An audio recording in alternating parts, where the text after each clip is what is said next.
ఇక కాంగ్రెస్ అధిష్టానం నిన్న సీరియస్ అయింది. సెంట్రల్ నుంచి ఘోరంగా తెలంగాణ కాంగ్రెస్ కు సుక్కలు చూపెట్టింది. ఎట్లా అంటే కాంగ్రెస్ అధిష్టానం సీరియస్.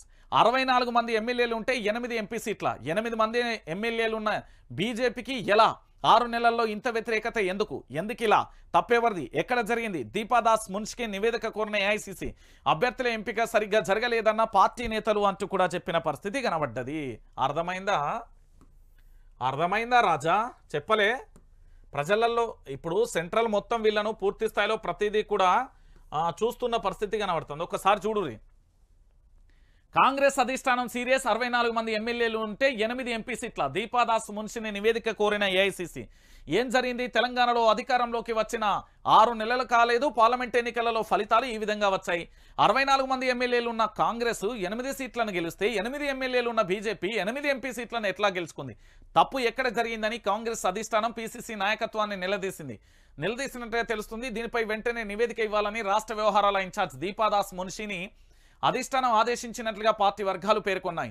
తెలంగాణలో కనీసం 12 స్థానాలు గెలుస్తామని అంచనా వేస్తే 8 సీట్లు గెలవడమేంటని అధిష్టానం ఆగ్రహం వ్యక్తం చేసినట్లుగా ఈ వర్గాల సమాచారం. అధికారంలోకి వచ్చి 6 నెలలైనా కాకుండా ప్రజలలో వ్యతిరేకత వచ్చిందా లేక ఇతర కారణాలు ఏమైనా ఉన్నాయా?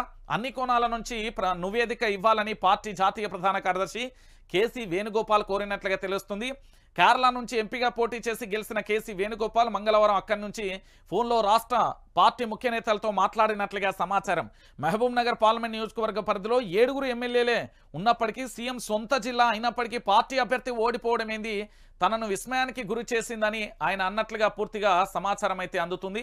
అసహనం కూడా వ్యక్తం చేశారు. ఇటు మరోవైపు ఎంపీకి సంబంధించిన సీటు మల్కాజ్గిరి మనదే కదా, ఈ మల్కాజ్గిరి సీటుకు సంబంధించి ఏ విధంగా ఓడిపోయారంటూ కూడా ప్రధాన అంశానికి సంబంధించి కూడా హైలైట్ చేసింది. ఇక దీంతో పాటు ఇక్కడ ఒకసారి చూడొచ్చు, జూమ్ చేయ అభ్యర్థుల ఎంపిక సరిగ్గా లేదని, అభ్యర్థుల ఎంపిక సరిగ్గా జరగకపోవడం వల్లనే చేవెళ్ళ, మల్కాజ్గిరి, సికింద్రాబాద్, కరీంనగర్ లో పార్టీ ఓడిపోయిందని నాయకులు అధిష్టానం దృష్టికి తీసుకెళ్లినట్లుగా చెప్తుంది. దీనిపై నివేదిక అందాక స్వయంగా సమీక్షిస్తామని కేసీ వేణుగోపాల్ చెప్పినట్లుగా తెలుస్తుంది. కాంగ్రెస్ ఎక్కువ సీట్లు గెలవకపోవడానికి బీఆర్ఎస్ ఓటు బ్యాంకు బీజేపీకి మళ్లడమే కారణమని పీసీసీ అధినేత సీఎం రేవంత్ రెడ్డి అధిష్టానానికి సంజాయిషి ఇచ్చినట్లుగా చెప్తున్నారు.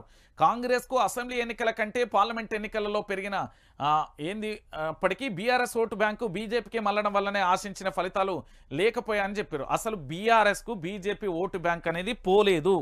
నిన్న నేను క్లియర్ కట్గా చెప్పిన బీఆర్ఎస్ ఓటు బ్యాంకు బీఆర్ఎస్కే పడ్డది. మీరు కరీంనగర్లో 2వ స్థానం ఉన్నది, మహబూబాద్లో 2వ స్థానం ఉన్నది. మీరు ఆలోచించాలి. చాలా చోట్ల కూడా భువనగిరిలో 2వ స్థానం ఉన్నది, చాలా చోట్ల కూడా 2వ స్థానంలో ఉన్నది. ఇక్కడ కావాలని వీళ్ళు ఏంది అంటే వాళ్ళ యొక్క అధికార పబ్బం కోసం అక్కడ మార్కులు కొట్టేయడం కోసం చెప్తున్నారు అనుకోవచ్చు.